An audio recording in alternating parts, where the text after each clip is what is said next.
అందరికీ నమస్కారం. శాకాహారి కార్యక్రమానికి అందరికీ స్వాగతం, సుస్వాగతం. మరి శాకాహారిలో ఈరోజు మనతో పాటు ఉన్నారు కరీంనగర్‌కి చెందిన విజయకోట మేడం. మేడం మరి ఎన్నో సంవత్సరాల నుండి ధ్యాన మార్గంలో ఉన్నారు. మరి ధ్యాన మార్గంలో ఉండడమే కాకుండా ఎంతో అద్భుతంగా ధ్యానం చెప్పడము, ఆర్గనైజ్ చేయడము, మరి ముఖ్యంగా మేడం యొక్క కోరిక ఏంటి అంటే ప్రతి ఒక్క జంతువుని హింసించకుండా అహింసా మార్గంలో ఉండేటట్టు చేయడము. ప్రతి జీవి స్వేచ్ఛగా ఆ జంతువులు తను స్వేచ్ఛగా విహరించడం చూడాలన్నదే మేడం యొక్క కర్తవ్యం. ఈరోజు శాకాహారిలో మరి మేడం యొక్క సందేశం తీసుకుందాం. నమస్తే మేడం. నమస్తే మేడం. మేడం చాలా హ్యాపీగుంది. ఇక్కడ పిఎంసిలో మిమ్మల్ని చూడడం ఈ విధంగా. సో, ముందుగా మీ గురించి. నాకు కూడా ఈ పీఎంసీకి రావడము చాలా హ్యాపీగా ఉంది. సో, మరి ముందుగా మనందరి గురువు, జగద్గురువు మైత్రేయ బుద్ధుడు, బ్రహ్మర్షి పితామహ పత్రిజీకి, మాతా స్వర్ణమాల పత్రిజీకి నా యొక్క ప్రణామాలు. అలాగే పీఎంసీ ప్రేక్షకులకి నా యొక్క హృదయపూర్వక నమస్కారాలు తెలియజేస్తూ ఉన్నాను. నా పేరు విజయ. నేను కరీంనగర్‌లో నివసిస్తాను. నేను 2008లో ఈ దివ్య ధ్యాన మార్గంలోకి రావడం జరిగింది. మరి నేను బేసికల్లీ ఒక రైతు ఫ్యామిలీ నుండి వచ్చాను. మా వారు బిజినెస్ చేస్తారు. నాకు ఇప్పుడు ఒక అమ్మాయి, తను కూడా వర్క్ చేస్తుంది. మా ఫ్యామిలీ అంతా కూడా నాకు ఈ మార్గంలో ఎంతో చక్కటి సపోర్ట్‌ని ఇస్తూ ఉన్నారు. So, I'm feeling very happy. Okay madam. మరి ఇప్పుడు మీరు అంటే ముందు నుండి శాకాహారినా? ఈ ధ్యాన పరిచయం తర్వాత మీరు శాకాహారి అయ్యారా? మీకు ధ్యానం ఎప్పుడు పరిచయమైంది? నేను ధ్యానానికంటే ముందు శాకాహారిగా మారిపోయాను. ఎలా మారాను అంటే, నేను బై బర్త్ నాన్ వెజిటేరియన్. గుడ్లు, చేపలు బాగా తినేదాన్ని ముఖ్యంగా. మరి నేను ధ్యానంలోకి రాకంటే ఒక 5 ఇయర్స్ ముందు నేను ఆ కల్కి ధర్మంలోకెళ్ళాను. ఆ పూజల్లో అక్కడ చెప్పారనమాట. అక్కడ ఉన్నటువంటి గురువుగారు నాన్ వెజ్ తినకూడదు అనేసి. సో, నాకు ఏ పని చేసినా పర్ఫెక్ట్‌గా చేయాలనిపిస్తుంది. సరే అని చెప్పి గుడ్డుతో సహా నాన్ వెజ్ మానేశాను. అయితే వాళ్ళు చెప్పినా కూడా నేను ఆ పూజల్ని ఎలా చేశానంటే ఒక ధ్యానంలాగా చేశాను. భక్తి విశ్వాసాలతో చేశాను. ఆ సమయంలో నేను ఆ భగవంతుడి అనుభూతిని నా హృదయంలో నేను అనుభూతి చెందాననమాట. అప్పుడు నేను రియలైజ్ అయ్యాను. అరే! భగవంతుడు ఎక్కడ నివసిస్తే మరి అది దేవాలయం అంటాం కదా! సో, నా దేహం దేవాలయమే కదా! దీన్ని ఎంతో పవిత్రంగా ఉంచుకోవాల్సిన నేను ఇన్ని రోజులు ఆ సరికాని పదార్థాన్ని ఈ శరీరంలో వేస్తూ ఎంతో అపవిత్రం చేశాను. సో, ఇక నుండి అలా చెయ్యకూడదు అని చెప్పి ఆ భగవంతుడి ఉనికి నా లోపల అనుభూతి చెందాను. ప్లస్ వాళ్ళు చెప్పారు. 2 కలిసిపోయాయి అక్కడ. సో, నేను 2003లో ధ్యానంలోకి రాకపూర్వమే నేను వెజిటేరియన్‌గా మారిపోవడం జరిగింది. సో, మీరక్కడ వెజిటేరియన్ అవ్వడం వల్ల ఈ ధ్యాన మార్గంలోకి రావడానికి గూడా ఒక కారణం అయ్యుండొచ్చు. Yes ma'am. తప్పకుండా. ఇప్పుడు చెప్పండి మేడం. మరి మీరు తినకూడదు, ఈ పవిత్రమైన దేవాలయంలో సరికాని ఫుడ్ వేయకూడదు అని అనిపించినప్పుడు మీరు మానేశారు. 2003లో మీకు ధ్యాన పరిచయం జరిగింది. సో, మీరు దాని తర్వాత ఎలా ఈ శాకాహారాన్ని ప్రచారం చేయడము, ప్రతి ఒక్కరికి చెప్పాలనుకోవడం ఎలా ప్రారంభించారు? ఆ! నేను 2003లో వెజిటేరియన్‌గా మారిపోయాను. నేను ధ్యానంలోకొచ్చింది మాత్రము 2008లో అనమాట. ఓకే. నేను ఈ ధ్యానంలోకి రాకపూర్వమే ఎప్పుడైతే వెజిటేరియన్‌గా మారిపోయానో, అప్పటి వరకు నేను ఒక హెల్త్ ఇష్యూతోని చాలా సఫర్ అయితున్నా అనమాట. యూట్రస్ ఇష్యూతోని. చాలా మెడిసిన్ 8 ఇయర్స్ కంటిన్యూగా మెడిసిన్ వాడాను. కానీ నాకు క్యూర్ అవ్వలేదు. చాలా విసుగొచ్చింది. అలోపతి మందులంటేనే నాకు విరక్తి కలిగిందనమాట. చిన్నప్పటికెళ్ళి కూడా నాకు ఏదైనా సరే ఆ నేచురోపతి న్యాచురల్‌గా ఏదైనా రెమెడీ తీసుకోవడమే ఇష్టము. అదే ఎక్కువ ఫాలో అయ్యేదాన్ని. సో, నేను ఎప్పుడైతే వెజిటేరియన్‌గా మారిపోయానో అప్పటి నుండి ఇప్పటి వరకు అంటే since 22 years no medicine, no doctor. Wonderful. ఆ ధ్యానంలోకి రాకపూర్వమే ఇక నాకు ఆ హెల్త్ ఇష్యూ తగ్గుముఖం పట్టింది. నేనెప్పుడైతే మళ్ళీ ఒక ఫ్రెండ్ చెప్పిందనమాట. ఇలా మన దగ్గర ఒక సెంటర్ పిరమిడ్ సెంటర్ ఉందంట. అక్కడ పౌర్ణమికి, అమావాస్యకి ధ్యానం ఉంటుందంట విజయ. చాలా బావుంటుందంట అని ఒక ఫ్రెండ్ చెప్పింది. ఆ పూజల్లో ఫ్రెండే. ఓకే. సో, చెప్పగానే నేను మరి కరీంనగర్ గ్రేట్ మాస్టర్ అయినటువంటి అరుణజ్యోతి మేడం గారిని కలవడం జరిగింది. ఆ పిరమిడ్ సెంటర్‌లో. సో, అక్కడ పిరమిడ్‌లో మొట్టమొదటిసారి నేను ధ్యానం చేశాననమాట. ఎప్పుడైతే నేను ధ్యానం చేశానో, మరి ఆ ధ్యానం మొదలుపెట్టిన దగ్గరికెళ్ళి నేను స్వాధ్యాయము, సజ్జన సాంగత్యము ప్లస్ సార్ యొక్క సందేశాలు అప్పుడు సీడీలొచ్చేది మ్యామ్. ఆ సీడీలు బాగా వినేదాన్ని సీడీ ప్లేయర్‌లో వేసుకొని. అలాగే సేత్ సబ్జెక్ట్‌ని చక్కగా ఒక మెమరీ కార్డ్ తీసుకొని నా ఫోన్‌లో వేసుకొని నేను ఎక్కువగా వినడం, ఆ శ్రవణం బాగా చేసేదాన్ని.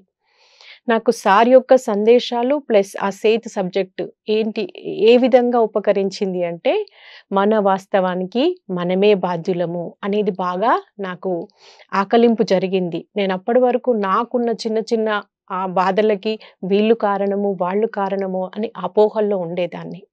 ఇక ఎప్పుడైతే ధ్యానం స్టార్ట్ చేశానో, స్టార్టింగ్‌లో సార్ చెప్పేవారు, "మీరంతా దిగి వచ్చిన దేవుళ్ళు." అది నాకు యాక్సెప్టబుల్‌గా ఉండేది కాదు. ఇదేంటి మనం మామూలు మనుషులం కదా! సార్ దేవుడంటున్నాడు అనేసి చాలా ఇబ్బందిగా ఫీలయినా. కానీ ఎప్పుడైతే సాధన పెంచుకుంటూ, పెంచుకుంటూ వచ్చానో, ఆ జ్ఞానాన్ని సముపార్జించుకుంటూ వచ్చానో, అప్పటి వరకు నాలో దేవుడున్నాడు అనుకున్నాను పూజల్లో. కానీ ధ్యానంలోకొచ్చిన తర్వాత యెస్. సార్ చెప్పింది 100% కరెక్ట్. నాలో దేవుడు ఉండడం కాదు, నేనే దైవము అనేది నాకు ఆ అనుభూతి మాత్రం కలగడం మళ్ళీ స్టార్ట్ అయిపోయింది. సో, నేను స్టార్టింగ్‌లో వెజిటేరియన్ గురించి చెప్పేదాన్ని కాదు. ఎందుకంటే నా చుట్టుపక్కల ఉన్నవాళ్ళు కావచ్చు, బంధువులు, మిత్రులు ప్రతి ఒక్కరు కూడా నాన్ వెజిటేరియన్‌లు. ప్లస్ ఇది చెప్తే వాళ్ళు ఏమనుకుంటారో, ఏంటో ఒక ఫియర్‌లో ఉండేదాన్ని నేను. చెప్పేదాన్ని కాదు. మిగతా ధ్యానం చెప్పేదాన్ని, నాకు తెలిసినటువంటి నాలెడ్జ్ షేర్ చేసేదాన్ని. కానీ స్టార్టింగ్‌లో చెప్పేదాన్ని కాదు. అయితే ఒకసారి పత్రిజీ ఒక సందేశం వింటున్నాను నేను. విన్నప్పుడు అప్పుడు సార్ ఏం చెప్తారంటే, "నువ్వు అధర్మం చెయ్యకుండా ఉండడం కాదు. ఎవరైతే అధర్మం చేస్తారో, నువ్వు వాళ్ళకి అక్కడ చెప్పకపోతే, అవసరమైనటువంటి ఆ జ్ఞానాన్ని ఇవ్వకపోతే, వాళ్ళకి ఇది అధర్మము, ఇది తప్పు, ఇది పాపము అని నీకు తెలిసి కూడా నువ్వు చెప్పకుండా మౌనంగా ఉంటే, అది కూడా అధర్మం కిందికే వస్తుంది. అది కూడా పాపం కిందికే వస్తుంది." అది ఆ వాక్యం నన్ను కదిలించిందన్నమాట. కరెక్టే కదా! ఇప్పుడు వాళ్ళకి తెలియదు. తెలియక వాళ్ళు తింటున్నారు. ఇఫ్ సపోజ్ నేను ఇది మన ఆహారం కాదు, ఇది మంచిది కాదు, ఇది తినకూడదు అని చెప్పినప్పుడు సపోజ్ వాళ్ళు మారే ఛాన్స్ ఉండొచ్చు. అంటే ఇక్కడ నేను చెప్పకపోవడం వల్ల వాళ్ళు కూడా నష్టపోతున్నారు. ప్లస్ నా లోపల కూడా ఒక బాధ ఉంటుంది. ఒక దిగులు ఉంటుంది. అరే! నేనేం చేయలేకపోతున్నానే, నేను చెప్పలేకపోతున్నానే ఇంత గొప్ప సత్యాన్ని అనేసి అప్పటికెళ్ళి కొంచెం కొంచెం మరి ధ్యానంతో పాటు ఈ వెజిటేరియనిజం కూడా ముఖ్యంగా పిల్లలకి చెప్పడం స్టార్ట్ చేశాననమాట. నా దగ్గరకొచ్చినప్పుడు పిల్లలతోని ధ్యానం చేపిస్తూ, నాన్న ఇది మన ఫుడ్ కాదు నాన్న, ఇది దీనివల్ల ఇలా ఉంటుంది అని చెప్పి వాళ్ళకి ఎక్స్‌ప్లెయిన్ చేసి, కాస్త నేను చెప్పడం అనేది స్టార్ట్ చేయడం జరిగింది. సో, మరి చెప్తున్న క్రమంలో మనం రకరకాల ఛాలెంజెస్ ఎదుర్కొంటాం మేడం. ఇది యెస్. మన ఫుడ్డే గదా! తినాలి. తింటే ఏమవుతుంది? నా పేరెంట్స్ చెప్పారనో, లేకపోతే ఆచారమనో ఇలా రకరకాలుగా ఆర్గ్యుమెంట్స్ చేస్తూ ఉంటారు. యెస్. సో, అలాంటప్పుడు మీరెలా హ్యాండిల్ జేసి వాళ్ళకి కన్వే చేసేవాళ్ళు? యాహ్! అయితే చెప్పినప్పుడు ఈ పిల్లలు వాళ్ళ ఇంట్లోకెళ్ళి వాళ్ళ పేరెంట్స్‌కి చెప్పుకునేవాళ్ళు. ఆంటీ అనో, లేదు ఆ పెద్దమ్మ అనో తినొద్దన్నది అనేసి. వాళ్ళొచ్చేసి "నువ్వు తినొద్దన్నావంట" అని అడిగితే నేను చెప్పేదాన్ని అక్కడ చాలా ధైర్యంగానే వాళ్ళకి సమాధానం చెప్పేదాన్ని. ఎందుకంటే వాళ్ళు సాక్షాత్తు ఏంజెల్స్ వాళ్ళు. వాళ్ళొక డివైన్ బీయింగ్స్, డివైన్ సోల్స్. వాళ్ళు తినకూడని ఆహార పదార్థాన్ని వాళ్ళకి మీరు తినిపిస్తూ, వాళ్ళ చేత ఆ కర్మ అనుభవింపజేస్తున్నారు. దాని తాలూకు కర్మను మీరు అనుభవిస్తున్నారు. కాబట్టి నాకు తెలిసిందిది. నేను చెప్తున్నాను. మీరు ఫాలో అవుతారా లేదా అనేది మీ ఇష్టం అనేసి అక్కడ చెప్పేదాన్ని. మా పిల్లలొచ్చేసి, "అమ్మా నువ్వు మానేసినావు ఓకే. నువ్వు మెడిటేషన్ చేసుకుంటున్నావు ఓకే. అంతా బానే ఉంది. కానీ నువ్వెవరికీ చెప్పొద్దు" అని నాకు కండిషన్ పెట్టేవాళ్ళు. వాళ్ళ ముందు ఓకే అనేదాన్ని. ఇంక వాళ్ళతో వాదించకుండా. కానీ చెప్పాల్సిన దగ్గర మాత్రము చెప్పడం అనేది కొద్ది కొద్దిగా స్టార్ట్ చేశాను. ఎక్కువగా చేయలేదు.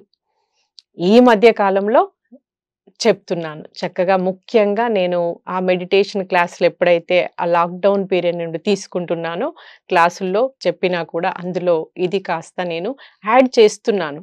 ఎందుకంటే ప్రతి ఒక్కరూ ఇప్పుడు ఈ విధానంలోకి రావాల్సిందే. ఈ మార్గంలోకి రావాల్సిందే. ఇది తప్పదిప్పుడు.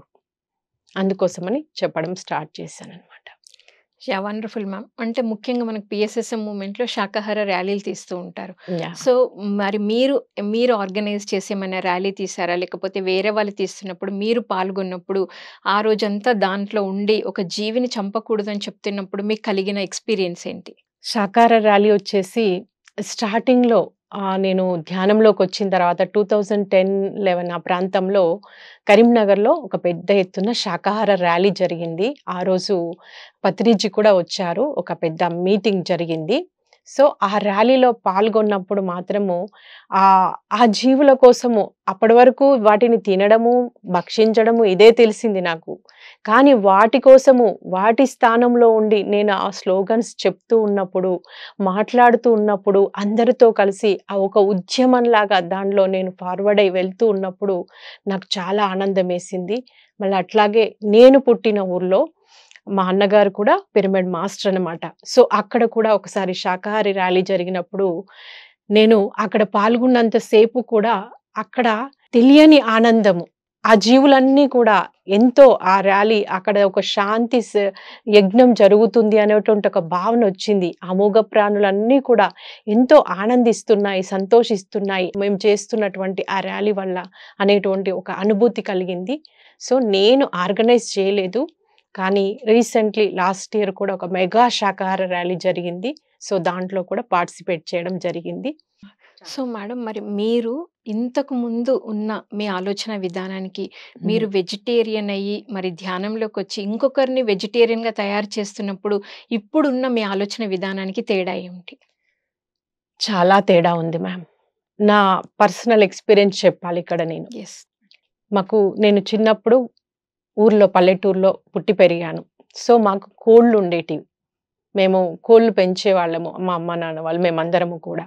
కోళ్ళు పెంచినప్పుడు మళ్ళీ వాటిని చుట్టం వచ్చిండ్రనో, చుట్టం అంటే బంధువులొచ్చిండ్రనో, పండగ అనేసి కోసుకొని తినేవాళ్ళం. మేం పెంచినటువంటి కోళ్ళను అంటే బిడ్డలతో సమానమైనటువంటి ఆ కోళ్ళను మా నాన్నగారే స్వయంగా కోసేవాడు. ఆ కోస్తుంటే నేను దగ్గర ఉండి చూసేదాన్ని. ఇంకా ఆయనకి హెల్ప్ చేసేదాన్ని. కానీ నా లోపల అప్పుడు ఏ భావన లేదు. ఏ బాధ లేదు. వాటి పట్ల ఏ కరుణ లేదు. అంటే అంత కాఠిన్యంగా ఉన్నాను నేను అది తింటున్నప్పుడు. అసలు అలాంటి ఆ స్థితిని ఇప్పుడైతే ఫేస్ చేయడం చాలా కష్టం. సో, అప్పుడు నేను మళ్ళీ మాకు గ్రామ దేవతకు కూడా బలులిచ్చేవాళ్ళు. జంతు బలులు. ఆ మేకలను కోస్తుంటే, గొర్రెల్ని కోస్తుంటే కూడా నేను కళ్ళతో చూశాను. కానీ నా లోపల అప్పుడు ఏ భావన లేదు. ఏ బాధ లేదు. ఏ కరుణ లేదు. ఏ ప్రేమ లేదు. కానీ ఎప్పుడైతే మరి నేను శాకాహారిగా మారిపోయానో, తర్వాత నేను తినడం మానేశాను. నా లోపల నా హృదయంలో దైవాన్ని అనుభూతి చెంది. ధ్యానంలోకి రాకపూర్వమే. ఎప్పుడైతే నేను ధ్యానంలోకొచ్చానో, మరి నాలోనే కాదు దేవుడు, అందరిలో దైవం ఉన్నాడు. అందరూ ఆ పరమాత్ముడి స్వరూపాలే. అందరూ పరమాత్ముని సంతానమే. ఈ భావన నాకు కలిగిందనమాట. ఎప్పుడైతే ఈ భావన కలిగిందో, నేనింకా వండడం, పెట్టడం మానేశాను. ఆ టైంలో మరి మా వారు చిన్నప్పటికెళ్ళి వెజిటేరియన్. ఓకే. ఓన్లీ ఎగ్ తినేవారు. మిగతా ఏవి తినేవారు కాదు. సో, నాకు అదొక అడ్వాంటేజ్ అయిపోయింది. నాకు అప్పుడు ఇద్దరు అమ్మాయిలు. సో, మా అమ్మాయిలు కూడా నన్ను అర్థం చేసుకున్నారు. యాక్సెప్ట్ చేసిండ్రు. "అమ్మా నీకిష్టం లేకపోతే నువ్వు వండకు, పెట్టకు. మాకు కావాలనుకుంటే మేము వండుకొని తింటాము. లేదు ఇంట్లో వండమస్సలు. ఏదో బయటకెళ్ళి తెచ్చుకొని తినడము, బయట తినడము" చేశారు. కానీ పూర్తి సపోర్ట్‌నిచ్చారు. ఎందుకిచ్చారు అంటే, నేను చేస్తున్నది సత్యము. నేను ఆచరిస్తున్నది ధర్మము. ఎప్పుడైతే మనం ధర్మంలో ఉంటామో, సత్యంలో ఉంటామో, న్యాచురల్‌గా ధైర్యంగా ఉంటామప్పుడు. ఆ ధైర్యమే మనకు అందరి దగ్గరికెళ్ళి సపోర్ట్‌నిస్తుందనమాట. సో, మరి ఆ రకంగా నేను వెజిటేరియన్‌గా మారిపోయిన తర్వాత ఇప్పుడు ఎలా ఉంది అంటే, ఆ జీవులు కూడా నా బిడ్డల్లాగానే నేను ఫీల్ అవుతాను. మా అమ్మాయికి, చిన్నమ్మాయికి కుక్కలంటే చాలా ఇష్టము. ఆమె చిన్నప్పటికెళ్ళి అమ్మ కుక్క కావాలి, అమ్మ నాకు కుక్క కావాలి అంటే యాక్సెప్ట్ చేయలేదు. ఎందుకంటే నాకు కుక్కలంటే భయం first of all. Okay. So, recently ఒక 5, 6 ఇయర్స్ బ్యాకు మళ్ళీ అదే అడిగింది. సరే నాన్న అన్నాను. ఒక డాగ్‌ని తీసుకొచ్చుకున్నాము. పెంచుకుంటూ ఉంటున్నామనమాట. ఓకే. అది పెంచుకునుడు స్టార్ట్ చేసిన తర్వాత అప్పటి వరకు ఉన్న నేనే. ఆ భయమంతా నాకు వెళ్ళిపోయింది. దాంతోని ఎప్పుడైతే ఒక ఫ్రెండ్లీగా మా అమ్మాయి ఉండడం చూడడము, దాని పట్ల ఒక లవ్ అండ్ ఎఫెక్షన్‌తో ఉండడము, తనని ఒక చంటి బిడ్డలాగా చూసుకోవడం అంతా అబ్జర్వ్ చేసినా. ఓహో! అవి మనల్ని ఏమి అనవి.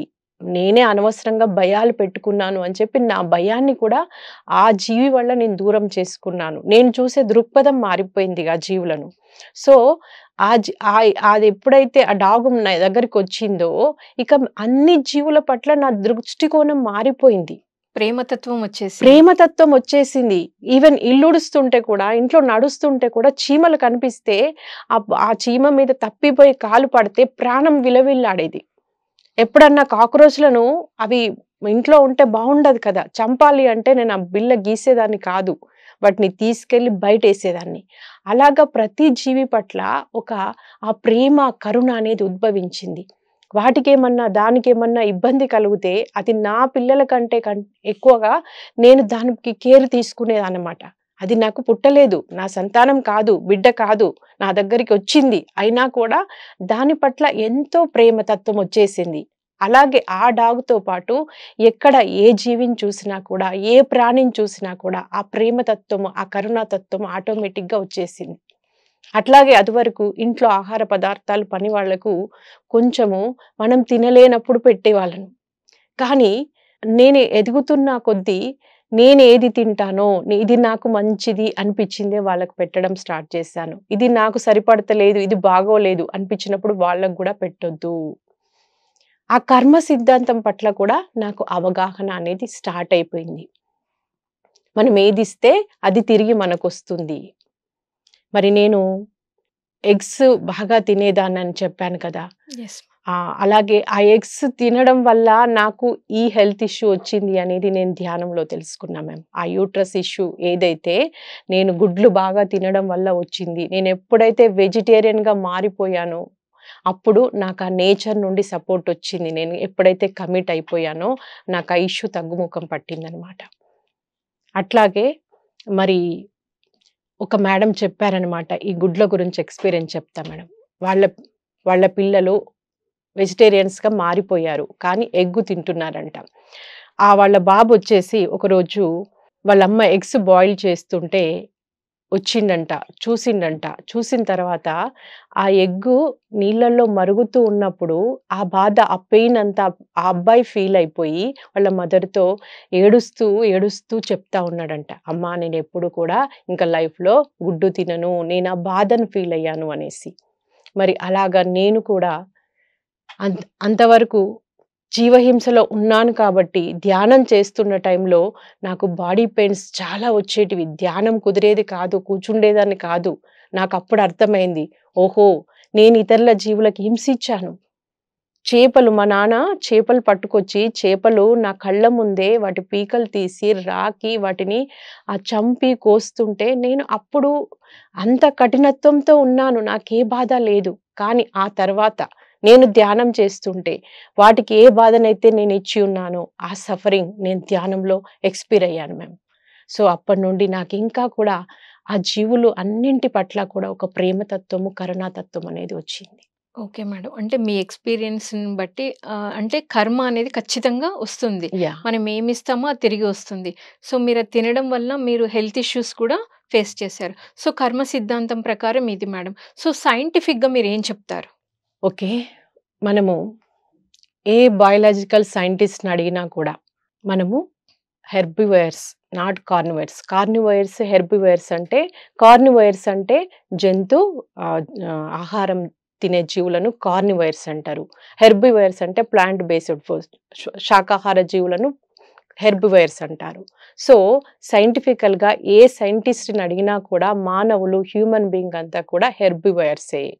మరి అట్లాగే మన లోపల అనాటమీ, ఆ జీర్ణ వ్యవస్థ, అలాగే మాంసం తినే ఆ జీవుల యొక్క జీర్ణ వ్యవస్థకి ఎంతో వ్యత్యాసం ఉంటుంది మేడం. మన యొక్క జీర్ణనాళం ఎలా ఉంటుంది అంటే చాలా సన్నగా ఉంటుంది. అలాగే మన యొక్క చిన్న ప్రేవు చాలా లెంతీగా ఉంటుంది. ప్లస్ మన జీర్ణ వ్యవస్థ చాలా సెన్సిటివ్‌గా ఉంటుంది. సో, దీనిలో సాఫ్ట్ ఫుడ్‌కి మాత్రమే ఇది అనుగుణంగా ఉంటుంది. హార్డ్ ఫుడ్ వేస్తే గనక అది జీర్ణం కావడానికి చాలా టైం తీసుకుంటుంది. మరి అదే జంతు మాంసం తినేటువంటి ఆ జీవులకి ఎలా ఉంటుంది అంటే, వాటి యొక్క జీర్ణ వ్యవస్థ చాలా స్ట్రాంగ్‌గా ఉంటుంది. వాటి ఆహార నాళము పెద్దగా ఉంటుందనమాట. వాటి లోపల యాసిడ్స్ బాగా ప్రొడ్యూస్ అవుతాయన్నమాట. అవి తిన్న ఆహారము వెంటనే అరిగించుకునే శక్తి వాటికుంటుంది. అట్లాగే వాటికి పళ్ళు గాని, ఆ కూరలు కలిగి ఉంటాయి. అవి పచ్చి మాంసాన్నే తినగలుగుతాయి. కానీ మన దంతాలు కానీ, మన జీర్ణ వ్యవస్థ కానీ అందుకు అనుగుణంగా లేదు. మన యొక్క సిస్టమ్ అంతా కూడా ఆర్గానిక్ బేస్డ్, ఇనార్గానిక్ బేస్డ్ కాదు. అంటే మందు, మాంసము ఇలాంటి ఆహార పదార్థాలు మనము జీర్ణించుకోలేము. అలాగే మరి మనం తిన్న ఆహారము శక్తిగా మారుతుంది. ఆ శక్తి మన మనస్సుకు గూడా కొంత శాతం పనిచేస్తుంది. మరి అందువల్లనే కదండీ! చూడండి, ఎవరన్నా బాగా డ్రింకర్స్ ఉన్నప్పుడు వాళ్ళు బాగా డ్రింక్ చేస్తే, ఆ మందిచ్చింది శరీరానికి. కానీ మనసు మీద దాని ప్రభావం పనిచేసి వాళ్ళు తూలి పడిపోతూ ఉంటారు. అంటే మనసుకు, మనం తీసుకునే ఆహారానికి, అది ద్రవ పదార్థమైనా, ఇంకే రకమైనదైనా దానికి సంబంధం ఉంటుంది. మన ఆలోచనలు సరిగ్గా ఉండాలి. మన ఆలోచనలు పాజిటివ్‌గా ఉండాలి. మంచి ఆలోచనలతోని ఉండాలి అంటే, మనం తీసుకోవాల్సింది శాకాహారం మాత్రమే. మన లోపల ఆ శాంతము స్వభావము కానీ, మన లోపల ఆహ్, ఆ ప్రేమ తత్వము కానీ, కరుణ కానీ ఇదంతా కూడా కేవలము శాకాహారం వల్లనే వస్తుంది. మాంసాహారం వల్ల రాదు. మళ్ళీ మనం మాంసాహారం తిన్నప్పుడు దాని యొక్క ప్రభావము చాలా రోజులుంటుంది. అందుకే పూజల్లో ఏం చేస్తారు? మండల దీక్ష అని పెడతారు. అంటే 40 రోజులు. హనుమాన్ చాలీసా అంటే ఒక 40 డేస్ వరకి మనం తిన్న ఆహారం యొక్క ప్రభావము మన యొక్క శరీరం మీద, మన మనసు మీద పనిచేస్తుందనమాట. అందుకని మండల దీక్ష అని పెట్టేవాళ్ళు. సో, ఏ రకంగా చూసినా కూడా మన యొక్క ఆహారము శాకాహారం మాత్రమే. మరి మన యొక్క ధర్మాల్లో, వేదాల్లో ఏం చెప్పబడింది? అహింస పరమో ధర్మః అన్నారు. అహింస అంటే ఎవరికి, ఏ జీవికి కూడా ఏ రకంగా కూడా హాని కలిగించకూడదు, దుఃఖం కలిగించకూడదు. మనకు చీమ కుడితేనే తట్టుకోలేము. దోమ కరిస్తే భరించలేము. వాటిని బ్యాట్లు పట్టి కొట్టి చంపేస్తున్నాము. మరి ఇతర జీవులు మనల్ని, ఆ క్రూర జంతువు దాని సహజమైనటువంటి స్వభావం ఏంటి? ఇతర జంతువులను చంపి తినడం. అలాంటి జీవి ఎప్పుడైనా మన ఇళ్ళలోకొచ్చి మనకెవరికన్నా హాని చేసినప్పుడు ఏం చేస్తున్నాము? దాన్ని కొట్టి చంపేస్తున్నాము. అది దాని సహజ స్వభావం అయినప్పటికీ. కానీ మానవులమైన మనం ఏం చేస్తున్నాము? మరి ఇతర జీవులను, అవి మనకి ఏ అపకారం చేయకపోయినా కూడా వాటిని చంపి తింటున్నాము. అక్కడ చంపబడితేనే ఇక్కడ ఆహారం మన దగ్గరికొస్తుంది. మరి భగవద్గీతలో చూసుకున్నా కూడా శ్రీకృష్ణ పరమాత్మ అన్ని జీవులలో నేనున్నాను అని చెప్తాడు. చంపేవాడు, కోసేవాడు, వండేవాళ్ళు, వడ్డించేవాళ్ళు, తినేవాళ్ళు 8 రకాలుగా ఆ యొక్క హింసలో వాళ్ళకి పాలు ఉంటుంది. దాని యొక్క ఫలితం అనుభవించాల్సి ఉంటుంది అని చెప్తారు. సో మేడం, శాకాహారం గురించి ఈరోజు మీ మాటల్లో. బింబిసారుడు అని ఒక రాజు ఉండేవారు. మనం వినే ఉంటాం ఈ హిస్టరీలో. యెస్. మరి బింబిసారుడు ఒకసారి యజ్ఞం చేస్తున్నారంట. ఆ యజ్ఞం కోసము ఎక్కడెక్కడి నుండో మరి ఆ గుర్రాలను, వాటికి సంబంధించినటువంటి ఆ యాగానికి, యజ్ఞానికి కావలసిన జంతువులన్నింటినీ ఎండలో వాళ్ళు తోలుకొచ్చేవాళ్ళు భటులు వాటిని కొడుతూ, హింసిస్తూ ఎండలో తోలుకొని వెళ్తున్నారంట. అప్పుడు బుద్ధ భగవానుడు చూస్తాడంట. ఏంటి నాయనా మీరేం చేస్తున్నారంటే, ఇలా బింబిసారుడు ఒక యజ్ఞం చేస్తున్నారు.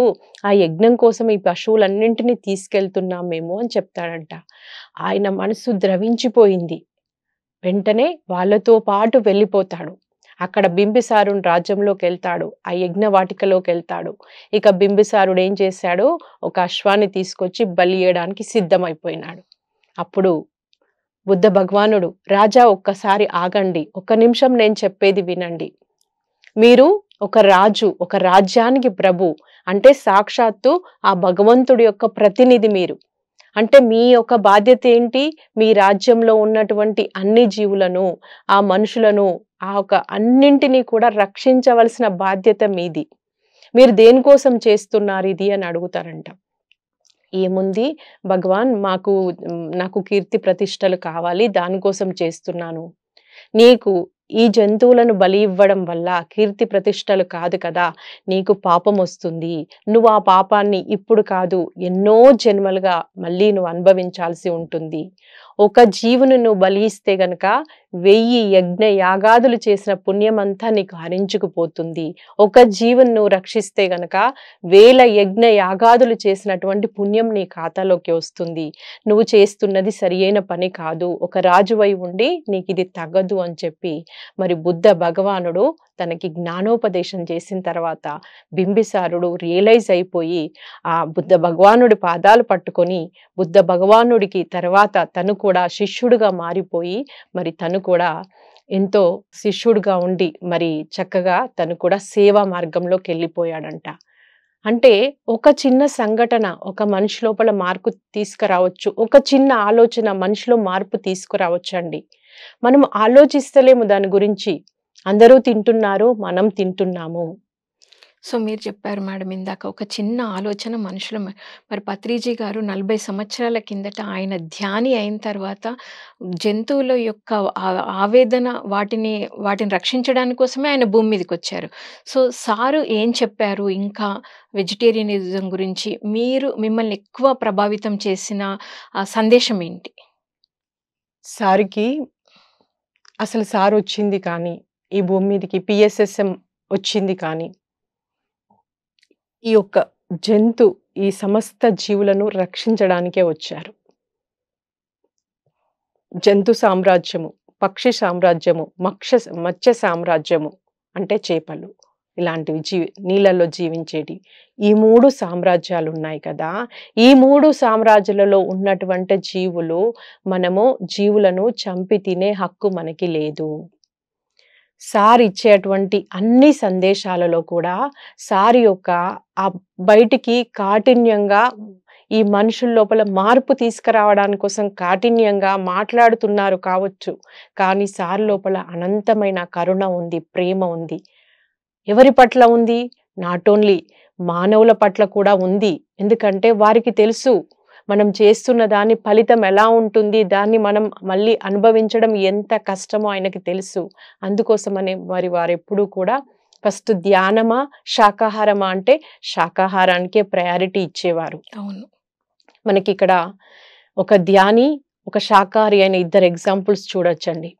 రావణ బ్రహ్మ ఉన్నాడు, రావణాసురుడు. ఆయన గొప్ప ధ్యాని, ఎంతో తపస్సు చేశాడు, ఎంతో శక్తిని పొందాడు, జ్ఞానాన్ని కూడా పొందాడు. కానీ ఆయన ధర్మంలో లేడు, అంటే శాకాహారిగా లేడు. ఆయన ఏం చేశాడు? అధర్మంలో ఉన్నాడు, రాక్షసాహారాన్ని తిన్నాడు. కాబట్టి ఆయన మనసు ఎలా ఉండింది? మరి అహంకారంతో ఉండిపోయాడు. తను మళ్ళీ తన పతనాన్నే కొని తెచ్చుకున్నాడు అలాంటి జీవన విధానం ద్వారా. మరి అతనే మళ్ళీ ఇంకొక జన్మల హిట్లర్గా వచ్చాడు. మరి అతడు శాకాహారియే, కానీ ఆయన ధ్యానంలో లేడు. ఆ జన్మలో ఆ శక్తి లేదు. అంటే కేవలము ధ్యానం ఒక్కటే సరిపోదు, శాకాహారం ఒక్కటే సరిపోదు. ధ్యానము ప్లస్ ధర్మము ఈజ్ ఈక్వల్ ఆధ్యాత్మికత. ఆధ్యాత్మికత అన్నదే మానవుణ్ణి సరియైన విధంగా జీవించేలా సరియైన మార్గంలోకి తీసుకెళ్తుంది. ఆధ్యాత్మికత అంటే అవగాహనతో కూడి జీవించడము, మనల్ని మనం తెలుసుకోవడము, ఈ ప్రకృతి సహజంగా జీవించడము, అలాగే సృష్టిని గురించి తెలుసుకోవడము, మన యొక్క ధర్మాన్ని మనము పాటించడము. మరి ఏమిటి మన ధర్మము? పరులకు ఉపకారం చెయ్యాలి, అపకారం మాత్రము చెయ్యకూడదు. పరోపకారం వల్ల పుణ్యం వస్తుంది, పర అపకారం వల్ల పాపం వస్తుంది.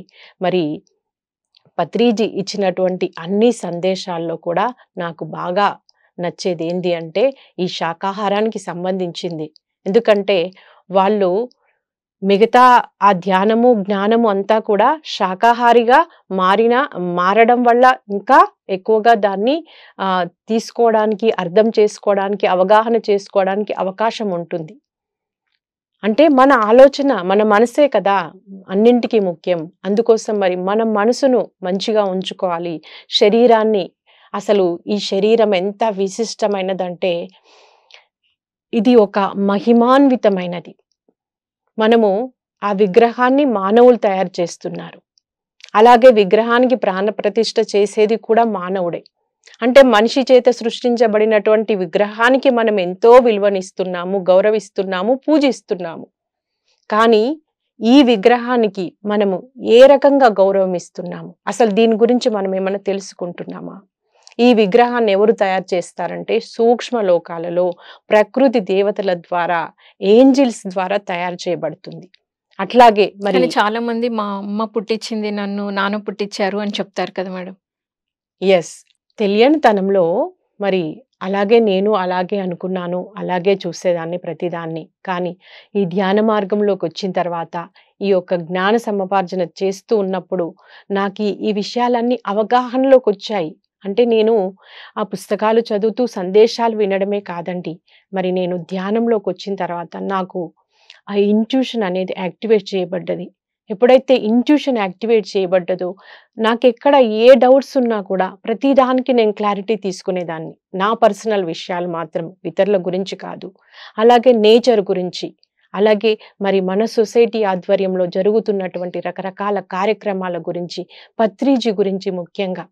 ఎందుకంటే నేను పూజల్లో ఉన్నప్పుడు ఇంట్లో నాకు సపోర్ట్ లేదు.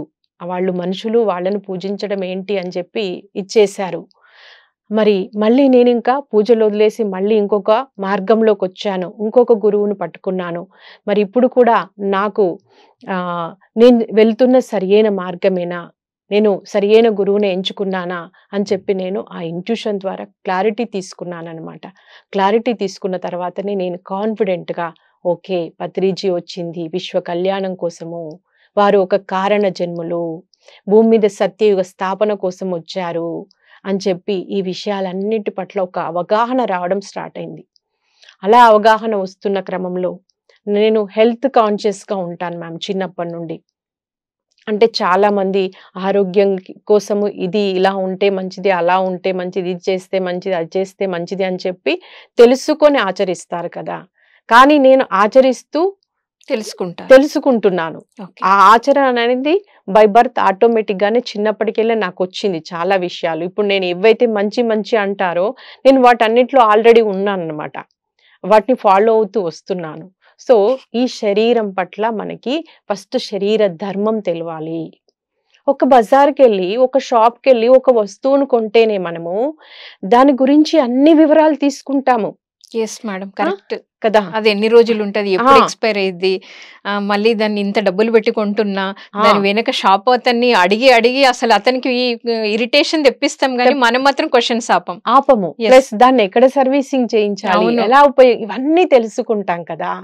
మరి అన్నీ తెలుసుకున్న మానవుడు మరి ఈ భూమి మీద ఇప్పుడు ఇలా జీవించి ఉన్నామంటే, ఈ శరీరంతో ఉన్నామంటే, మనం ఒక లక్ష్యాన్ని పెట్టుకొని వచ్చామంటే, ఆ లక్ష్యం కోసము మనం పని చేస్తున్నాము, జీవిస్తున్నామంటే, ఈ శరీరం గురించి ఎంత తెలుసుకోవాలండి? యెస్. మరి ఈ శరీరాన్ని నడిపిస్తున్నటువంటి ఆ మనసు గురించి ఇంకెంత తెలుసుకోవాలి? కరెక్ట్. మరి మన మనసు సరిగ్గా పనిచేయాలంటే దానికి ఒక బుద్ధి అనేటువంటి ఒక మంత్రి లాంటి వాడు తోడుగా ఉండాలి అనేది ఎంత తెలియాలి? మరి ఈ శరీరానికి, ఆ మనసుకు, ఆ బుద్ధికి వీటన్నింటికి కూడా ఆధారమైనటువంటి అసలు ఆత్మ అనేది ఒకటుంది. ఈ సత్యం నాకైతే తెలవదు మేడం. ఎప్పుడు ధ్యానంలోకి రాకపూర్వము. అప్పుడు ఆత్మ అంటే ఏదో చనిపోయినప్పుడు పలికే పదము అక్కడి వరకే తెలుసు. ఇంకా దెయ్యము, భూతము ఆ భావన ఉండేది నాకు ఆత్మ అంటే. కానీ ఇప్పుడు ఆత్మ అనేది ఎంత రుచికరమైనటువంటిదో, ఎంత ఆనందదాయకమైనటువంటి, అపూర్వమైనటువంటి ఆ పదము ఆత్మ అనేది. అది పత్రిజీ ద్వారా తెలుసుకోవడం జరిగింది. Wonderful madam. ఎంత అద్భుతంగా చెప్తున్నారు. Proceed ma'am. హ్మ్. సో, మరి ఈ శరీరం గురించి మనం కొద్దిగా తెలుసుకుందాం మేడం. యెస్. ఓకే. ఇది శరీరము మనము తల్లి గర్భంలోకి రాకముందే సూక్ష్మ లోకాల లోపల మనం మళ్ళీ జన్మ తీసుకోవాలనుకున్నప్పుడే అక్కడ మన లైఫ్ అంతా డిజైన్ చేసుకుంటాము. నేను ఇక్కడ ఈ తల్లికి, ఈ తండ్రికి జన్మ తీసుకుంటాను. నేను ఈ పని కోసం వెళ్తున్నా. ఇది నేర్చుకోవాలి, అది నేర్చుకోవాలి. ఇదంతా ప్లానింగ్ చేసుకొని వస్తాము. తర్వాత తల్లి గర్భంలోకి వచ్చేస్తాము. మరి తల్లి గర్భంలోకి వచ్చిన తర్వాత ఆత్మ ప్రవేశించిన తర్వాత మనకి ఆ ఊపిరి శ్వాస అనేది స్టార్ట్ అయిపోతుంది. మరి అలా తల్లి గర్భం నుండి బయటికి వచ్చిన తర్వాత కూడా మనం ఇప్పుడు దీనికి ఆహారం పెడుతున్నాము. ఆహారం జీర్ణమై శక్తిగా ఎలా మారుతుంది? గ్లూకోజ్‌గా ఎలా మారుతుంది? దీని వెనకాల ఒక పెద్ద యంత్రాంగం ఉంది. ఒక ఫ్యాక్టరీలో ఎలాగైతే ఒక మేనేజరు, తర్వాత ఒక ఇంజినీరు, రకరకాల వర్కర్లు ఉంటే కానీ ఒక రా మెటీరియల్ ఒక ప్రోడక్ట్‌గా బయటికి రాదు. అలాగా ఈ శరీరంలో కూడా ఒక పెద్ద యంత్రాంగం ఉంది. ఒక పెద్ద ఫ్యాక్టరీ ఉంది. లోపల మనం తిన్న ఆహారం జీర్ణం చేసేది ప్రకృతి దేవతలు, ఏంజెల్స్. మరి మనం ఎప్పుడైతే ఇనార్గానిక్ మెటీరియల్ వేస్తామో, మన ఆహారం కాని ఆహారాన్ని మనం వేస్తామో, మన జీర్ణ వ్యవస్థకి అనుకూలం లేని ఆహారం మనం లోపల వేస్తామో, ఇక ఏంజెల్స్ ప్రకృతి దేవతలు వాళ్ళేం చేస్తారట, మనకి సపోర్ట్ చెయ్యరు. నాయనా నువ్వు పిచ్చి పిచ్చి తిండ్లు తింటున్నావు, నీ ఇష్టం వచ్చినట్టు నువ్వుండు అని చెప్పి వాళ్ళు సైలెంట్ అయిపోతారు. ఎప్పుడైతే వాళ్ళ నుండి సపోర్ట్ మనకి అందదో, ఇక మన లోపల ఒక్కొక్క సిస్టమ్ డ్యామేజ్ అవ్వడం స్టార్ట్ అవుతుంది. అది ఫస్ట్ ఎక్కడవుతుంది అంటే మన యొక్క ప్రాణమయ శరీరంలో జరుగుతుంది డ్యామేజ్ అనేది. ఓకే. మరి ఈ డాక్టర్లకు తెలిసినటువంటి సబ్జెక్ట్ ఎక్కడి వరకు అంటే ఈ స్థూల శరీరం వరకే. ఈ యొక్క కంటికి కనిపిస్తున్నటువంటి ఫిజికల్ బాడీ ఇది మాత్రమే వాళ్ళు చదివారు. దానికి సంబంధించి మాత్రమే వాళ్ళకి తెలుసు. కాబట్టి వాళ్ళు ఏం చేస్తారు, నువ్వు గుడ్డు తిను, చికెన్ తిను, మటన్ తిను అని చెప్తున్నారు. ఎందుకంటే ఆత్మ జ్ఞానం లేదు వాళ్ళకి. మరి వాళ్ళే మళ్ళీ అందరికీ చెప్తున్నారు. వాళ్ళు కూడా ఎంతో మంది మరి ఈ మందుకు, మాంసానికి బానిసలైపోయిన వాళ్ళు ఉన్నారు. వాళ్ళు డాక్టర్ కదా!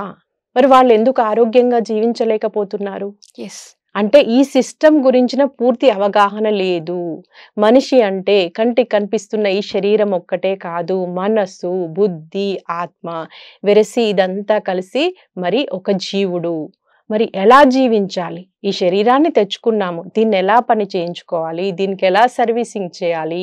దీనికి ఏ ఆహారం పెట్టాలి? ఇదంతా మనకి తెలియాలి. సో మరి భగవద్గీతలో శ్రీకృష్ణ పరమాత్మ ఒక శ్లోకం ద్వారా మనకు తెలియజేస్తారు.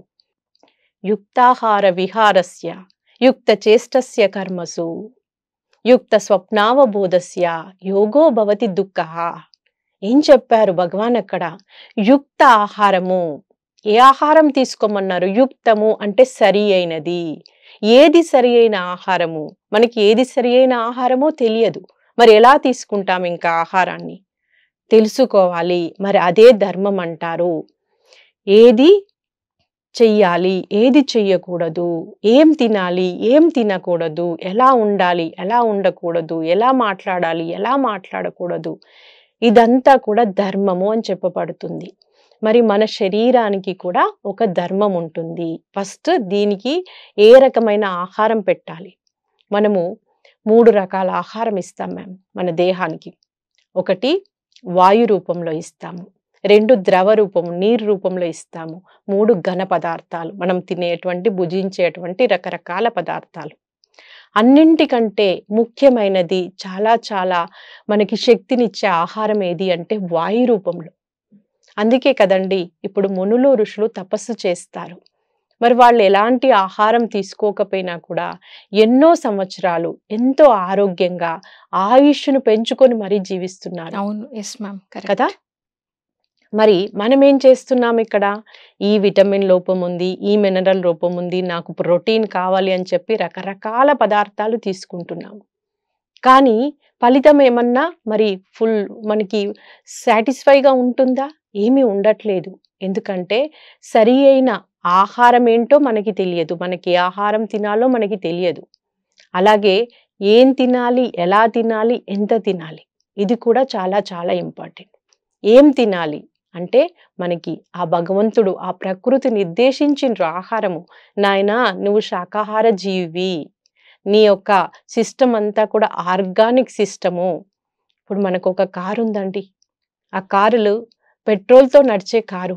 దానిలో తప్పిపోయి కూడా డీజిల్ పోస్తామా? పొయ్యం కదా. మరి ఒక కారు అది ఒక వస్తువు, దానికి ప్రాణమే లేదు. అలాంటి దాని విషయంలో మనం అంతా కేర్ తీసుకుంటున్నాము. మరి దీని విషయంలో మనం ఎందుకు ఇంత నెగ్లెన్సీగా ఉన్నామనే విషయం అన్నా కనీసం మనకు తెలియాలి, అవగాహన ఉండాలి. తెలిసినప్పుడు మార్చుకుంటాము, తప్పకుండా మార్చుకుంటాము. ఎందుకంటే అలా మారి వచ్చిన దాన్నే నేను బై బర్త్ ఇవన్నీ తెలిసి ఆచరించట్లేదు. మరి అది తెలియాలి. శ్వాసాహారము చాలా ఇంపార్టెంట్. అందుకే మరి నిద్రలో వచ్చే ఆ కొంత ఆ ఎనర్జీ మనకి సరిపోవట్లేదు శ్వాస ద్వారా, ఆ విశ్వమయ ప్రాణశక్తి. అందుకనే ఇప్పుడున్న కాలమాన పరిస్థితుల్లో మరి ఇప్పుడున్నటువంటి ఈ పొల్యూటెడ్ ప్రపంచంలో ఇప్పుడు శ్వాస మీద ధ్యాస, ఈ ధ్యానము, ఈ సాధన ఎప్పుడైతే మనం చేస్తామో అధిక మొత్తంలో విశ్వశక్తి వస్తుంది. అది మనకి ఎంతో అద్భుతంగా పనిచేస్తుంది. శారీరక ఆరోగ్యానికి పనిచేస్తుంది, మానసికంగా మనం ప్రశాంతంగా ఉండడానికి పనిచేస్తుంది, మనోశక్తిగా మారుతుంది. అలాగా మరి మన ఆత్మ, మనమంటే ఎవరము? ఆత్మస్వరూపులం కదా. మరి మన ఆత్మలోనే ఎటర్నల్ ఉంది నాలెడ్జ్, ఎనర్జీ. అదంతా కూడా మరి యాక్టివేట్ చేయడానికి ఈ ఎనర్జీ పనిచేస్తుంది. శ్వాసాహారము అంటే మీరు చెప్పేది ధ్యానం. ధ్యానం. ఓకే.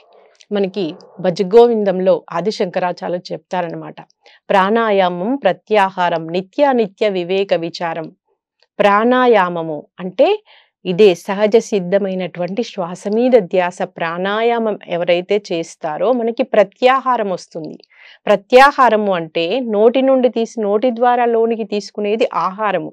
ప్రత్యాహారము అంటే మన తల యొక్క బ్రహ్మరంధ్రం గుండా ఆ పై నుండి తీసుకునేదాన్ని ప్రత్యాహారం అంటారు.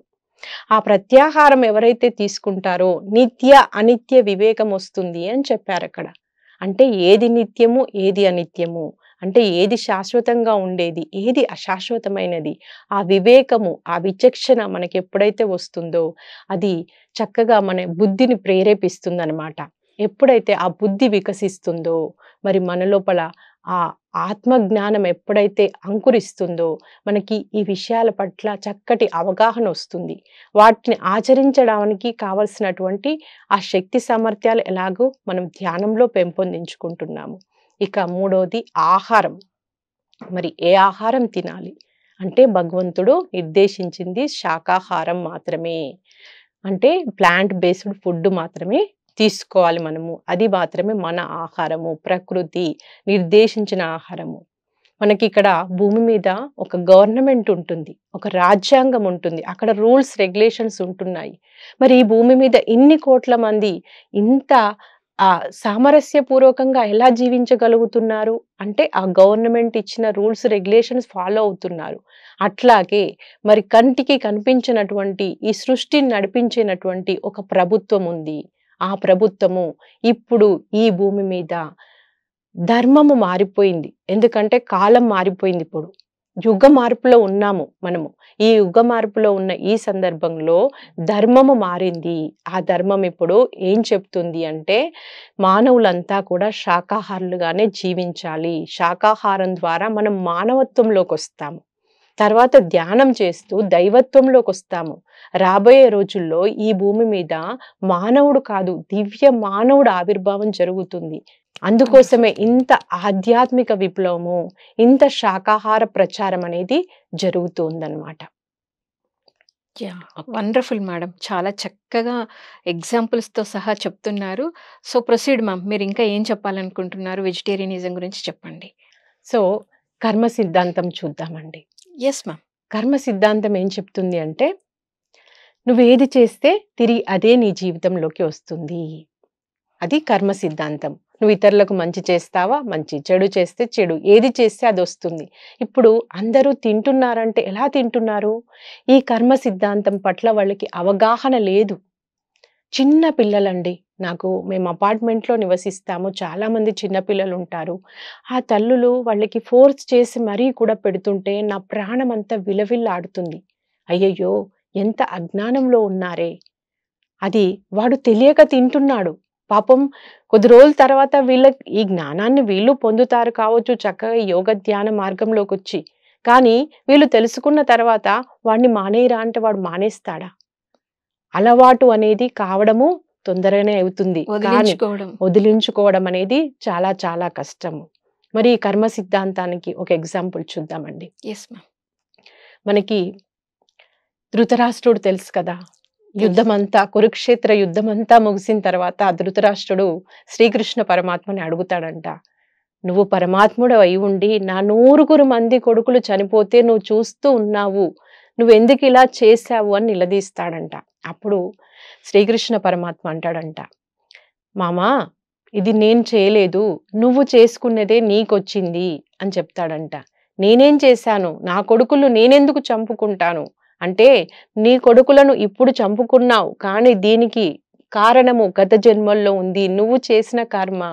ఏంటా కర్మ అంటే, ఒక పక్షి జంట గుడ్లు పెట్టుకొని చక్కగా అవి సంసారం చేస్తూ చెట్టు మీద గూడు కట్టుకొని నివసిస్తున్నాయంట. నివసిస్తుంటే ఈయన ఒక పక్షి గురి పెట్టగానే అది ఎగిరిపోయిందంట. ఇంకో పక్షి ఆ జంటకు గురి పెట్టగానే అది ఎగిరిపోయిందంట. ఈతను కోపంతో అవి నాకు దక్కలేదని వాటి యొక్క ఆ 100 గుడ్లను బాణం వేసి వాటిని చంపేస్తాడంట. మరి ఇది 200 సంవత్సరాల క్రితము మహాభారతం జరిగినప్పటికీ ఆయన చేసింది. కానీ 200 సంవత్సరాల తర్వాత కర్మ అనుభవించే టైం వచ్చింది. అంటే ఎప్పటికైనా కర్మ అనేది వెంటాడుతూ ఉంటుంది. అంటే కర్మకి పాకం రావాలి. పాకం ఇప్పుడు చెట్టు ఉందండి, చెట్టు మీద కాయ ఉంది, కాయ పండైంది, పండు కాగానే వెంటనే రాలి పడదు, దానికి ఒక పీరియడ్ ఉంటుంది. అలాగే కర్మ పండినప్పుడే దాని ఫలితం అనేది మన జీవితంలోకి వస్తుంది. మరి ఈయన చేసిన కర్మ ఎందుకు అంత టైం తీసుకుంది అంటే 100 మంది సంతానం ఈయన కలగడాని కోసము మళ్ళీ పుణ్యం చేయాల్సి వచ్చింది. ఊరికేనే పుడతారా? ఎట్ ఏ టైం 100 మంది పుత్రులు కొడుకులు. సో ఆ పుణ్యం సంపాదించుకున్న తర్వాత 100 మంది కొడుకులు పుట్టిన తర్వాత మరి అతనికి ఆ జీవితంలోకి వచ్చిందనమాట. అందుకే అక్కడ ఆ కోడి గుడ్లను చంపినందువల్ల ఇక్కడ 100 మంది కొడుకులను యుద్ధంలో పొడగొట్టుకున్నాడు. అది కర్మ సిద్ధాంతము. సో మరి మనకి దశరథ మహారాజు కూడా పుత్రశోకంతో మరణిస్తాడు. మరి దానికి కారణం ఎక్కడుంటుంది? దాని తాలూకు కర్మ అంటే గత జన్మలో అతను ఒక 2 గ్రుడ్డి వృద్ధ దంపతులు ఉంటారు, మునీశ్వర్లు. వాళ్ళకి ఒక కొడుకు ఉంటాడు, ఆయనే చూసుకుంటాడు. ఆయన నదికి నీళ్ళకు వెళ్ళిండు. అప్పుడు శబ్దబేరి అనేటువంటి ఒక యుద్ధ విద్య వాళ్ళకి తెలుసు. దానితోని శబ్దం ఎక్కడొస్తే ఎక్కడో ఉండి బాణం వేస్తారు. ఆయన అక్కడ సౌండ్ చూసి అక్కడ ఏదో జంతువు నీరు తాగుతుంది అనుకొని బాణం వేస్తే అది కాస్త ఆ మునీశ్వర్ల కొడుకుకు వెళ్ళి తాకి ఆయన వెంటనే చనిపోతాడు. అతడు చెప్తాడు, ఇలా నా తల్లిదండ్రులు ఉన్నారు, వెళ్ళి కలవండి అని. అక్కడికి వెళ్ళి కలిసి విషయం అంతా, రాజు కదా, ధర్మంలో ఉన్నాడు రాజు కాబట్టి, నేను ఇలా తప్పు చేశాను, నా వల్ల ఈ పొరపాటు జరిగింది అంటే, తప్పు కాదు, పొరపాటు మాత్రమే కాదు, అది ఒక పాపము. సో ఆ వృద్ధ దంపతులు ఇతన్ని శపిస్తారు, నువ్వు కూడా పుత్రశోకంతో విలపిస్తూ మరణిస్తావు అని చెప్పి శపించి వెంటనే వాళ్ళు ప్రాణం వదిలేస్తారు. మరి ఆ యొక్క కర్మ వల్లనే మళ్ళీ రాముణ్ణి దూరం చేసుకోవాల్సి వచ్చింది. రాముడు కోసం తప్పించి పరితపించి చనిపోవాల్సి వచ్చింది. ఇది మరి కర్మ సిద్ధాంతం ఇలా ఉంటుంది. సో మనం తెలుసుకోవాలి ఇప్పటికైనా ఏం చేయాలి, ఏం చేయకూడదు. సో ఒకసారి ఇంకా లాస్ట్లో జంతు బలుల గురించి ఒక్క నిమిషం మాట్లాడుకుందాం. ఎస్ మ్యామ్, చెప్పండి జంతు బలుల గురించి. నిజంగా ఇది ఎంత అనాగరికమైనటువంటి చర్య అంటే, జంతు బలి తెలియకుండా గుడ్డిగా చేసేస్తున్నారు ఆచారం పేరుతో. ఆచారాలు సాంప్రదాయాలు మంచిదే, తప్పని కాదు, కానీ ఆచారము సాంప్రదాయాలు అనేటివి కాలాన్ని బట్టి మారాల్సి ఉంటుంది, మారుతాయి. సో వాటిని మనము పరిశీలించి పరిశోధించి మార్చుకోవాలి. ఈ జంతు బలి గురించి నేను ఒక చిన్న స్టోరీ ద్వారా చెప్పి ముగిస్తాను. పెద్ద ఆయన ఉంటాడనమాట. సో ఆయన ఒక ఊర్లో నడుచుకుంటూ వెళ్తున్నాడు. ఆయనకి దాహం వేసింది, ఒక పండితుడు. సో ఆయన ఏం చేస్తాడంటే, అక్కడ ఒక కుమ్మరి అతను ఉంటాడు. నాకు దాహం వేస్తుంది నాయన అంటే, నా స్వామీజీ మీకు మంచినీళ్ళు ఏమిటి, చక్కటి మజ్జిగ ఇస్తాను అని ఒక ముంతలో మజ్జిగ ఇస్తాడు అతనికి. ఈతడు ఏం చేస్తాడు, మజ్జిగ తాగుతూ ఉన్నాడు. అక్కడ చూస్తే ఒక మేక కట్టేసి ఉంది, అది అరుస్తా ఉంది. ఏం నాయనా ఒక్కటే మేకను కట్టేశావు అంటే, నేను అంగట్లో మొన్ననే కొనుక్కొచ్చానండి, నేను ఎల్లుండి అమ్మోరికి బలి ఇయ్యాల్సి ఉంది అంటాడు. ఓహో, అమ్మోరికి బలి ఇస్తావా, దేనికోసం అంటే, నేను నా కుటుంబం అంతా సల్లంగా చూస్తుంది కదా అమ్మోరు తల్లి, అందుకని అన్నాడు. ఓహో అలాగా అని చెప్పి ఈయన ఆ మజ్జిగ తాగేసి ఆ కుండను అక్కడ పగలగొట్టేస్తాడు, కింద ఎత్తేస్తాడు. అయ్యయ్యో స్వామి ఏంటి అలా చేశారు, ఆ బంగారం లాంటి కుండను పలగొట్టారంటే, ఇది నువ్వే సృష్టించినావు కదా, దీనికి తల్లి తండ్రి అన్ని నువ్వే కదా అంటాడు. అవును స్వామి నేనే కదా అంటాడు. మరి నీలాగా ఆ జంతువును కూడా సృష్టించింది ఎవరు? పరమాత్ముడు. నిన్నెలా సృష్టించాడో దాన్ని కూడా అలాగే సృష్టించాడు. మరి నీ కుటుంబానికి మంచి జరగాలంటే నువ్వు నీ కొడుకును బిడ్డను బలి ఇచ్చుకోవచ్చు కదా, ఆ ప్రాణి మీద నీకే హక్కు ఉంది. ఒక ప్రాణికి ప్రాణం పోయలేని శక్తి లేనప్పుడు దాన్ని చంపే హక్కు లేదు. నువ్వు దాని ప్రాణాన్ని ఎలా తీస్తున్నావు అని చెప్పి ఇంకాస్త జ్ఞానం ఇయ్యగానే అప్పుడు ఆ కుమ్మరతను రియలైజ్ అయిపోయి అతని పాదాలు పట్టుకొని దీని వెనకాల ఇంత కథ ఉందా? ఇంత నేను తప్పు కాదు పెద్ద పాపం చేస్తున్నానని చెప్పి రియలైజ్ అయిపోయి మరి దాన్ని వదిలిపెట్టడమే కాదు తనింకా జ్ఞానాన్ని అందరికీ అందిస్తాడు తోటి వాళ్ళకి. సో ఫ్రెండ్స్, ఆరోగ్యము, ఆనందము, ప్రశాంతత ఇవి మనకి కావాలంటాము. కానీ ఇవి ఎక్కడుంటాయంటే హార్మోని ఇదంతా శాంతి, హార్మోని ఎక్కడుంటుందంటే మనం యొక్క భుజించే ఆహారంలోనే ఉంటుంది. అదే మన మనసుకు శక్తిగా మారుతుంది. మరి మనసు ప్రశాంతంగా ఉండాలి, మనం ఆనందంగా, ఆరోగ్యంగా జీవించాలి అంటే అన్ని ప్రాణుల పట్ల మనము అదే ఒక ప్రేమతత్వంతో, కరుణాతత్వంతో, మనము ఏకత్వంతో, ఎందుకంటే ఈ సృష్టి అంతా కూడా పరమాత్ముడి సృష్టి. పరమాత్ముడు తనను తాను ప్రకటించుకున్నాడు. సృష్టి వేరు, సృష్టికర్త వేరు కాదు. సృష్టికర్త ఒక్కటే. నువ్వు ఏ జీవికి హాని చేసినా భగవంతునికి హాని చేసినట్టే. ఏ జీవికి మంచి చేసినా భగవంతునికి నువ్వు ప్రేమను పంచినట్టే. సో ఈ సత్యాన్ని తెలుసుకొని శాకాహారులుగా జీవిద్దాం. ఈ భూమి మీద సత్యయుగాన్ని స్థాపించుకుందాము. రాబోయే రోజుల్లో ఇంకా చక్కటి ఆనందాలను పొందుదాము. నా యొక్క ఒకే ఒక్క ఆశా కోరిక, భూమి మీద ప్రతి జీవి స్వేచ్ఛగా, ఆనందంగా, ఆరోగ్యంగా, మిత్రత్వంతో, దివ్యత్వంతో, ఏకత్వంతో జీవించాలి. దివ్య విశ్వ మానవుడు ఆవిర్భావం కోసం మనం అందరము కూడా కలిసి ఇలాగే పనిచేద్దాము. ఇంతటి జ్ఞానానికి మూలమైనటువంటి పత్రిజీకి మరి ఒక్కసారి ప్రణామాలు, ధన్యవాదాలు. పిఎంసికి చాలా చాలా thanks. Rajitha madam, thank you so much. Thank you madam. చాలా చక్కగా, ఎంతో అద్భుతంగా మరి సైంటిఫిక్గా చెప్పారు, కర్మ సిద్ధాంతం చెప్పారు, మహాభారతం నుండి శ్రీకృష్ణ పరమాత్మ ఏం చెప్పారో కూడా ఎంతో అద్భుతంగా శాకాహారం గురించి, ముఖ్యంగా పితామహ పత్రిజీ గారు వచ్చిన తర్వాత శాకాహారం మనం ఎలా తెలుసుకున్నాము, ఎలా ఆచరిస్తున్నాము, ర్యాలీలు ఎలా తీస్తున్నాము, మరి జూమ్ సెషన్స్ ఎలా ఆర్గనైజ్ చేస్తున్నామని ఎంతో అద్భుతంగా తెలియజేశారు madam. Thank you so much. Thank you ma'am, thank you. So friends, మరి విన్నారు కదా, ఎంతో అద్భుతమైన నాలెడ్జ్ చక్కగా తెలుసుకున్నాము. తెలుసుకున్న దాన్ని ఆచరిస్తే ఆధ్యాత్మికంగా మనము ఎదగొచ్చు, ఒక జీవిని కూడా మనం కాపాడిన వాళ్ళము అవుతాము. మరొక ఎపిసోడ్లో మరొక మాస్టర్తో మళ్ళీ కలుద్దాం. Thank you so much.